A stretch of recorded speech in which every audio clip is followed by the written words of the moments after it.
नमस्कार, प्रणाम, स्वागत है हमारे यूट्यूब चैनल भोजपुरिया झंकार में। एक्ट्रेस रानी की संघर्ष भरी कहानी। 8 जनवरी बंगाल की धरती से जन्मी एक मॉडल हीरोइन। जी हाँ, हम बात कर रहे हैं एक्ट्रेस रानी के बारे में, जिनका पूरा नाम रानी वीरा चंदन है, लेकिन आज उनका नाम एक्ट्रेस रानी के नाम से प्रसिद्ध है। रानी को बचपन से ही एक मॉडल एक्ट्रेस बनने का शौक था, लेकिन ये बात उनके परिवार वाले ने मना कर दिया कि लोग क्या कहेंगे।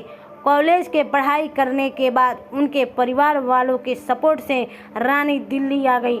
फिर रानी कई ऑफिस के चक्कर काटने के बाद भी रानी को कोई काम नहीं मिला। इसी बीच उनकी मुलाकात विराज से हुई, जिनको उनसे प्यार हो गया और फिर 30 मार्च को शादी के पवित्र बंधन में रानी बंध गई। रानी को फिल्म में काम करने को कोई दिलचस्पी नहीं थी। आपको बता दें, रानी भोजपुरी एक्ट्रेसों के साथ काम कर चुकी है। भोजपुरी से जुड़ी तमाम खबर हमारे यूट्यूब चैनल भोजपुरिया झंकार में मिलते रहेगा।